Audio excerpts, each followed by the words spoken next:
बिस्मिल्लाहिर्रहमानिर्रहीम। Welcome back to my YouTube channel. I hope आप सब लोग खैरियत से होंगे। आज हम लोग ड्रामा सीरीज यानी कि डबल मेगा एपिसोड का रिव्यू शेयर करने वाले हैं, जिसमें आप लोग देखेंगे ज़ुहैब जिसके घर का सुकून तबाह बर्बाद हो गया रह गया, मगर ये सारी फसाद की जड़ एक यही किरण है। ये सारे फसाद की जड़ बनती भी है और सबको उकसाती भी है।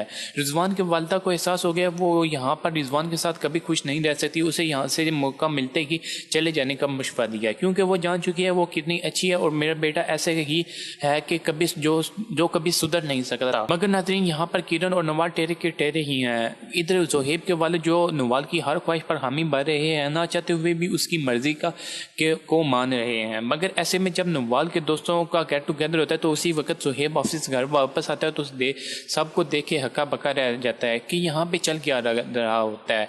मगर ऐसे में नवाल ज़ुहैब को अपने दोस्तों का तारीफ करवाती है, सबसे हाथ में मिलवाती है। जैसे ही अपने कज़न की बारी आती है तो कज़न से गले मिलकर उसको बताती है कि ये मेरा कज़न है। तो ज़ुहैब की बर्दाश्त से बाहर हो जाती है, तो ज़ुहैब की बर्दाश्त ख़त्म हो जाती है। नवाल का ये कज़न अगर इतना अच्छा दोस्त भी था तो उससे शादी क्यों नहीं की। जब ज़ुहैब की बर्दाश्त ख़त्म होने लगी, अपनी बहन को बताता हुआ है कि ये मेरे मिजाज की लड़की नहीं है और वैसे भी मुझे इस किस्म की लड़कियों से चिढ़ है। ये सारी बातें में पीछे नवाल खड़े सुन रही होती है।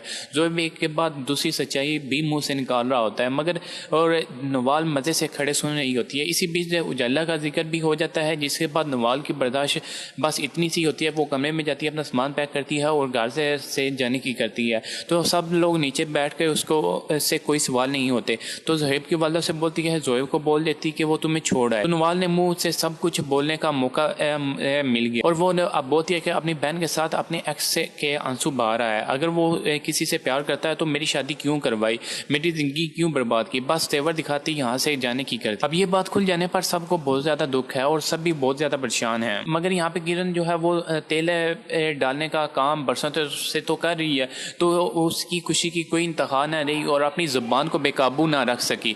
इसी वक्त अपने सास को सब के सामने बेइज्जत कर देती है। उसने कहा कि अपने आप से किसने कहा कि अपने आप किसी बड़े घर की बहू लेकर आए। उससे ये चुपके से ज़रबाब किरण को रोकने की कोशिश करता है, मगर ये किरण तो बोलती ही चली गई, मुझे नीचा दिखाने के लिए लाई थी ना, आप भुगते हैं। ज़रबाब बोलता रहा मगर किरण एक बार भी ना रुकी। तो ज़रबाब की वालदा ने कह दिया कि अपना मुंह बंद रखो। ज़रबाब के वालिद बोलते हैं कि जिस दिन से तुम शादी करके इसे यहाँ लेकर आए हो, हमारा उस दिन से स्कूल बर्बाद हो गया। मगर इस ज़रबाब किरण पर गुस्सा तो करेगा। यहाँ किरण ने जो कहा बहुत गलत कहा, जिसके बाद किरण को होल उठने लगे कि ज़रबाब मुझे छोड़ ना दे। बाहर आती है, ताज़ी हवा खाने की कोशिश करती है। अब यही परेशानी थी तो ये ज़ुबान काबू में रखती ना। दूसरी तरफ नवाज जो ज़ुहैब के साथ ज़्यादा अरसा भी टिक ना सकेगी, क्योंकि ज़ुहैब की किस्मत में तो उजाला लिखी है, मगर किस्मत में ज़ुहैब के घर वालों को दिमाग ठिकाने भी तो लगाना था। आपको क्या लगता है, नवाल अपने घर वापस आ जाएगा या खुला का नोटिस आएगा? अगर आप लोगों को रिव्यू अच्छा लगे तो प्लीज़ चैनल को करें सब्सक्राइब, वीडियो को करें लाइक। थैंक यू, अल्लाह हाफिज़।